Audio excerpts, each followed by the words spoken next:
Clip number 97۔ انشاءاللہ اس میں آپ قرآن پاک کی سورہ بقرہ کی آیت نمبر 278 سے 280 کی تلاوت، ترجمہ اور تفسیر قرآن سنیں گے۔ بسم اللہ الرحمن الرحیم۔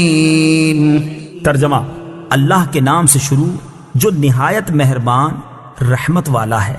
یا ایہا الذین آمنوا اتقوا اللہ وذروا ما بقی من الربا ان کنتم مؤمنین۔ ترجمہ: اے ایمان والو، اگر تم ایمان والے ہو تو اللہ سے ڈرو اور جو سود باقی رہ گیا ہے اسے چھوڑ دو۔ اتقوا اللہ، اللہ سے ڈرو۔ اس آیت میں ایمان والے کہہ کر مخاطب کیا اور ایمان کے ایک اہم تقاضے یعنی تقوی کا حکم دیا، پھر تقوی کی روح یعنی حرام سے بچنے کا فرمایا، اور حرام سے بچنے میں کبیرہ گناہ سود کا تذکرہ کیا۔ چنانچہ فرمایا گیا کہ اگر سود کے حرام ہونے سے پہلے مقروض پر سود لازم ہو گیا تھا اور اب تک کچھ سود لے لیا تھا اور کچھ باقی تھا کہ یہ سود کے حرام ہونے کا حکم آ گیا تو جو سود اس سے پہلے لیا تھا وہ واپس نہ کیا جائے گا، لیکن آئندہ بقایا سود نہ لیا جائے گا۔ شان نزول: یہ آیت الاصحاب کے حق میں نازل ہوئی جو سود کی حرمت نازل ہونے سے قبل سودی لین دین کرتے تھے اور ان کی کافی بھاری سودی رقمیں دوسروں کے ذمے باقی تھی۔ اس میں حکم دیا گیا کہ سود کی حرمت نازل ہونے کے بعد سابقہ بقیہ سود لینے کی بھی اجازت نہیں۔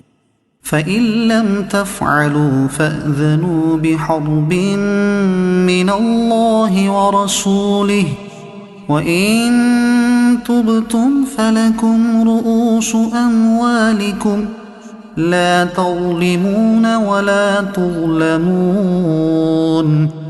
ترجمہ: پھر اگر تم ایسا نہیں کرو گے تو اللہ اور اللہ کے رسول کی طرف سے لڑائی کا یقین کر لو، اور اگر تم توبہ کرو تو تمہارے لیے اپنا اصل مال لینا جائز ہے، نہ تم کسی کو نقصان پہنچاؤ اور نہ تمہیں نقصان ہو۔ فَأْذَنُوا بِحَرْبٍ مِّنَ اللَّهِ وَرَسُولِهِ۔ تو اللہ اور اللہ کے رسول کی طرف سے لڑائی کا یقین کر لو۔ سود کی حرمت کا حکم نازل ہو چکا، اس کے بعد بھی جو سودی لین دین جاری رکھے گا وہ اللہ تعالیٰ اور اس کے رسول صلی اللہ تعالیٰ علیہ وآلہ وسلم سے جنگ کا یقین کر لے۔ یہ شدید ترین وعید ہے، کس کی مجال کہ اللہ تعالیٰ اور اس کے رسول سے لڑائی کا تصور بھی کرے۔ چنانچہ جن اصحاب کا سودی معاملہ تھا انہوں نے اپنے سودی مطالبات چھوڑ دیے اور عرض کیا کہ اللہ اور اس کے رسول صلی اللہ تعالیٰ علیہ وآلہ وسلم سے لڑائی کی ہمیں کیا تاب۔ یہ کہہ کر وہ تائب ہو گئے۔ لیکن آج کل کے نام نہاد مسلمان دانشوروں کا حال یہ ہے کہ وہ توبہ کی بجائے آگے سے خود اللہ تعالیٰ کو اعلان جنگ کر رہے ہیں اور سود کی اہمیت و ضرورت پر کتابیں، آرٹیکل، مضامین اور کالم لکھ کر ورق سیاہ کر رہے ہیں۔ دو گناہوں پر اعلان جنگ دیا گیا۔ خیال رہے کہ دو گناہوں پر اعلان جنگ دیا گیا ہے۔ نمبر 1 سود لینے پر، جیسا کہ یہاں آیت میں بیان ہوا۔ نمبر 2 اللہ تعالیٰ کے ولی سے عداوت رکھنے پر، جیسا کہ بخاری شریف میں حضرت ابو ہریرہ رضی اللہ تعالی عنہ سے مروی ہے کہ تاجدار رسالت صلی اللہ تعالی علیہ وآلہ وسلم نے فرمایا، اللہ تعالیٰ ارشاد فرماتا ہے جو میرے کسی ولی سے عداوت رکھے تو میں نے اس سے جنگ کا اعلان کر دیا۔ وَإِن تُبْتُمْ، اور اگر تم توبہ کرو۔ ارشاد فرمایا کہ اگر تم توبہ کرو تو جو تمہارا اصل دیا ہوا قرض ہے وہ لینا تمہارے لیے جائز ہے اور اس کا مطالبہ کر سکتے ہو۔ اس سے معلوم ہوا کہ سود حرام ہونے سے پہلے جو سود لیا گیا وہ حلال تھا، وہ رقم اصل قرض سے نہ کٹے گی بلکہ اب پورا قرض لینا جائز ہوگا۔ لا تظلمون ولا تظلمون۔ نہ تم کسی کو نقصان پہنچاؤ اور نہ تمہیں نقصان ہو، یعنی نہ تو مقروض سے زیادہ لے کر اس پر تم ظلم کرو اور نہ اصل قرضے کی رقم سے محروم ہو کر خود مظلوم بنو۔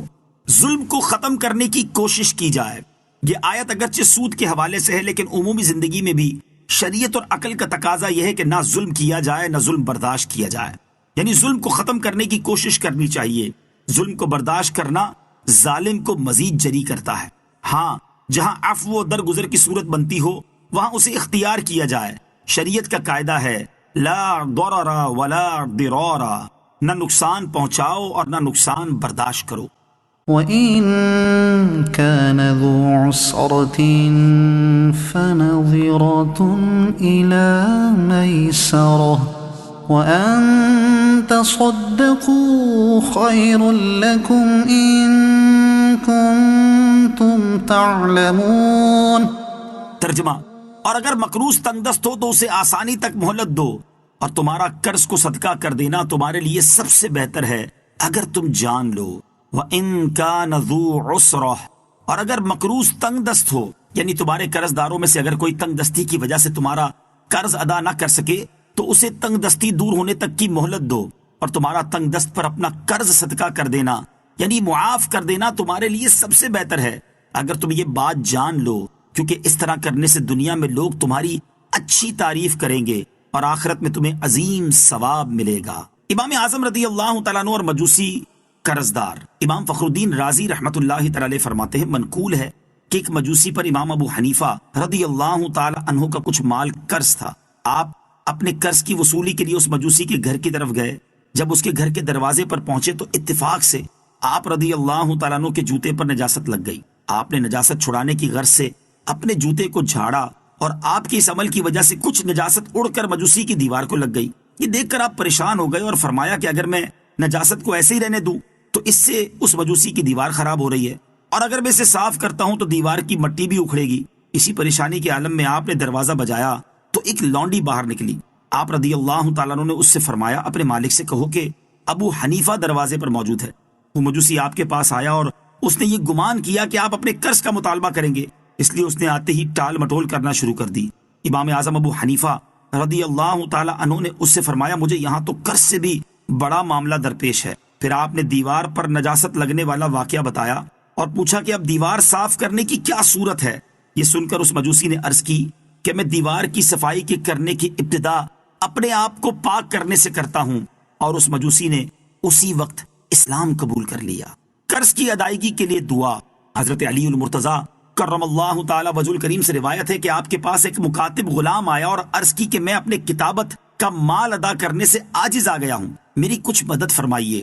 آپ کرم اللہ تعالی وجہ الکریم نے فرمایا کہ میں تجھے وہ کلمے نہ سکھا دوں جو مجھے رسول کریم علیہ الصلوۃ والسلام نے سکھائے تھے، اور ان کلمات کی برکت یہ ہے کہ اگر تجھ پر پہاڑ برابر بھی قرض ہو تو اللہ تعالیٰ تجھ سے ادا کرا دے۔